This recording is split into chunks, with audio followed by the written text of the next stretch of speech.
नमस्कार, मैं शिवानी मांगवानी स्वागत करती हूँ आप सभी का हमारे आज के इस कार्यक्रम में। तो जैसे कि आप जानते हैं, सर्दियों का मौसम चल रहा है। घुटनों का दर्द, हड्डियों में दर्द, साथ ही सर्वाइकल जैसी समस्याएं जो हैं इस वक्त आम हो जाती हैं। तो इन समस्याओं से आखिर कैसे बचा जा सकता है, इस पर बात करने के लिए हमारे सर यूनुस अहमद जी हैं, जो कि एक ऑर्थोपेडिक डॉक्टर हैं। तो उनसे हम बात करेंगे और जानेंगे इन समस्याओं के उपाय। सर, बहुत बहुत स्वागत है सबसे पहले आपका। थैंक यू सर, मेरा सबसे पहला सवाल आपसे यही रहेगा कि आपने अपने करियर की शुरुआत कहाँ से की और ऑर्थोपेडिक बनना ही आपको क्यों सही लगा? मैं डॉक्टर यूनुस अहमद, मैं ऑर्थोपेडिक सर्जन हूँ। पिछले 15 साल से मेरठ में मैं प्रैक्टिस कर रहा हूँ। मेरी शुरुआती शिक्षा गांव से शुरू हुई। +2 मैंने खरगोदा से किया। उसके बाद MBBS में एडमिशन हुआ मेरा। MBBS करते करते मेरा मन था मुझे फिजिशियन बनना है, MD मेडिसिन लेना है। कुछ दिन के लिए मैंने दिल्ली दीनदयाल उपाध्याय हॉस्पिटल में जॉब की, सर्जरी में की मैंने जॉब वहाँ। तो वहाँ जो हाई एनर्जी ट्रॉमा आया करते थे, पर डे कई ट्रॉमा देख के मुझे लगने लगा कि मैं इसमें ज़्यादा अच्छी सेवा दे पाऊँगा। तो अच्छा रहा मेरा। PG एग्ज़ाम में मुझे ऑर्थोपेडिक्स मिल गया। वो मेरे लिए बड़ा अच्छा था। जो मैं चाह रहा था उस वक्त, वो मेरा सपना पूरा हो गया। बहुत शुभकामनाएं, आपने अपने करियर में जो भी सफलताएं हासिल की। इसी के साथ अगला सवाल सर मेरा रहेगा कि आजकल जिस तरीके से जो मौसम चल रहा है सर्दियों का, तो इसमें अक्सर देखा जाता है कि जो 60 से ऊपर के लोग होते हैं उनके ही अक्सर जो घुटनों का दर्द होता है, जोड़ों का दर्द होता है, वो देखा जाता है। लेकिन अभी एक नई चीज आई है कि मेरे एज ग्रुप के जो लोग होते हैं उनके लिए भी ये समस्या जो है आम हो गई है।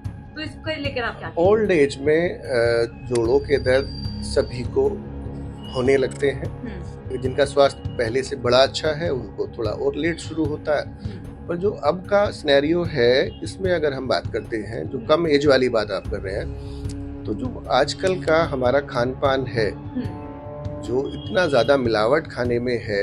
अभी अगर और आपके नीचे ग्रुप में जाएं हम, जो बच्चे हैं वो इतना ज़्यादा नूडल्स, पिज़्ज़ा, सब चीज़ें चल रही हैं, जो ये इससे ज़्यादा दिक्कत आई है।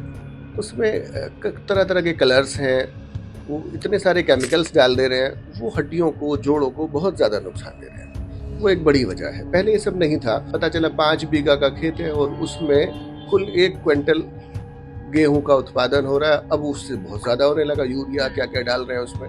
और उससे बड़ी चीज़ जो एक नया ये चला है, जो फास्ट फूड, जंक फूड चला है ना, उससे बहुत ज़्यादा नुकसान है। तो सर देखिए, हमने रीज़न बता दिया, वजह आपने बता दी कि इस वजह से जो है आजकल की एज के बच्चों को भी ये प्रॉब्लम हो रही है। लेकिन इससे आखिर बचा कैसे जाए, इसके उपाय आप हमें क्या बताएं? अपने बच्चों को अभी से सिखाना होगा। वो अगर हमसे जिद भी करते हैं तो हमें कोशिश करनी होगी कि हम उन्हें जंक फूड और दूसरी तरह के खाने हैं उनसे हम बचें। उनको शुद्ध भोजन दें और जितना हो सके बाहर के खाने से बच्चे को बचाएं। ठीक है सर, अगला सवाल मेरा आपसे रहेगा कि हड्डियों की जो भी समस्याएं होती हैं, तो कुछ लोग ऐसा करते हैं कि उसका घर में ही उपचार करने लगते हैं या फिर किसी नुक्कड़ से जाकर उसको मलवा लेते हैं। मैं इसके लिए एक छोटा सा एग्जांपल देता हूँ। पहले डॉक्टर्स नहीं थे। बिल्कुल शुरू की दौर की बात करें हम, तो ऑर्थोपेडिक सर्जन ही नहीं हुआ करते थे। जनरल सर्जन ऑर्थोपेडिक्स का काम करते थे। अब जब एक शहर में 100 या उससे भी ज्यादा ऑर्थोपेडिक सर्जन है, तो फिर पब्लिक को जरूरत ही नहीं है किसी बोन सेटलर के पास जाने की, किसी भी जर्रा या किसी पहलवान को दिखाने की। अवेलेबल हैं और किसी के पास पैसा भी नहीं है। मेडिकल कॉलेज है मेरठ जैसे शहर में, कई सारे मेडिकल कॉलेज हैं, प्राइवेट भी हैं, गवर्नमेंट भी है। जब सुविधाएं हैं तो फिर बोन सेटलर्स के पास जाने का कोई औचित्य नहीं है। होता ये है, लोग उनके पास जाते हैं, उन्हें ज्ञान नहीं होता, वो बस पट्टियां बांधते हैं, खिंचाव बांधते हैं, उससे बोन गलत तरीके से जुड़ जाती है। अब हमें उसमें और ज़्यादा दिक्कत आती है। पहले वो काम प्लास्टर में हो सकता था, पर अब हमें हड्डी को फिर से ऑस्टियोटमी करते हैं, हड्डी काटते हैं और फिर प्लेट या रोड जो डालना होता है वो करते हैं। हमारे लिए समस्या बन जाती है। अल्टीमेट मरीज को डॉक्टर के पास ही जाना पड़ता है। यानी कि जो लोग घरेलू उपाय पर अभी भी विश्वास करते हैं, गलत है। ठीक है, तो अभी हमने हड्डियों के दर्द पर बात की, जोड़ों के दर्द को लेकर बात की। अभी हम बात करते हैं सर्वाइकल पेन को लेकर। अक्सर देखा जा रहा है कि आजकल की जो जनरेशन है उनकी ये हड्डी नीचे वाला बहुत ज्यादा निकल जाती है, तो उस पर कैसे रोकथाम? देखिए, सर्वाइकल या बैक पेन, इसकी जो मुख्य वजह है वो पोस्चरल है। हम अपनी पोस्चर सही नहीं रख पाते। ऑफिस में भी या दूसरे काम में भी अगर हम देखते हैं तो हमें जो स्पाइन है उसको हमें स्ट्रेट रखना होता है और हम उसमें आगे झुक के बैठना या ये कहें लैपटॉप के अकॉर्डिंग या कंप्यूटर के अकॉर्डिंग हम अपने आप को कर लेते हैं। होना ये चाहिए कि लैपटॉप या कंप्यूटर को अपने अकॉर्डिंग कर लें हम। मैं लैपटॉप को बजाय इसके कि ऐसे झुक के देखूं, उससे अच्छा है उसे लैपटॉप को अपने अकॉर्डिंग कर, ये ज़्यादा अच्छा है। पोस्चरल पेन ज़्यादा है वो, तो पोस्चर को हमें ठीक रखना जरूरी है। सर, इसी के साथ मेरा अगला सवाल रहेगा कि जॉइंट रिप्लेसमेंट की आवश्यकता कब पड़ती है? देखिए, जोड़ अगर हम देखते हैं तो 2 जोड़ ऐसे हैं जो सबसे ज़्यादा बदलने की ज़रूरत पड़ती है। वो एक हमारा नी जॉइंट होता है, घुटना, या फिर हिप जॉइंट, कूल्हा। इन दोनों में जो इसका बदलने का मुख्य कारण है वो या तो ट्रोमा की वजह से जॉइंट पहले से ख़राब हो गया है, या ये भी पॉसिबिलिटी है कि आजकल जैसे कुछ लोग पहलवान लोग हो गए, जिम जाने वाले, जो स्टेरॉइड का यूज़ बहुत ज़्यादा करते हैं। कई बार जो हमारे डर्मेटोलॉजिस्ट हैं वो भी कई सारी बीमारियों में, खुजली या इस तरह का हीचिंग या कई एलर्जी है, उसमें स्टेरॉइड का यूज़ कई हफ्ते या महीने कर देते हैं।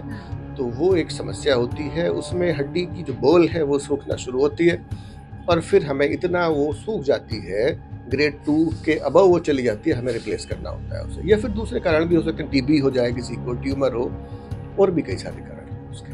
चलिए सर, बहुत बहुत शुक्रिया। साथ ही मैं चाहूंगी कि आप हमारे दर्शकों को एक मैसेज दें, जो भी अभी भी अपने सेहत को लेके जागरूक नहीं है और गलत खान पान पर विश्वास रखते हैं, एक्सरसाइज गलत कर लेते हैं, तो उन लोगों को आपको संदेश देना चाहें तो हमारे चैनल के माध्यम से।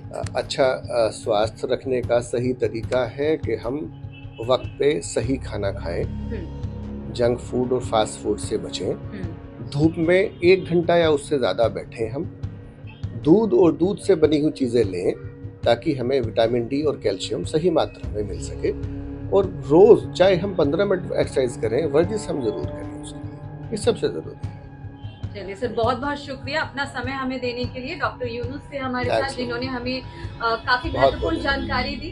अब आपको ये जानकारी कैसी लगी है और कितनी इंफॉर्मेटिव लगी है, कमेंट बॉक्स में अपनी राय जरूर दीजिएगा, और ऐसी वीडियो पाने के लिए हमारे चैनल पर बने भी रहिएगा।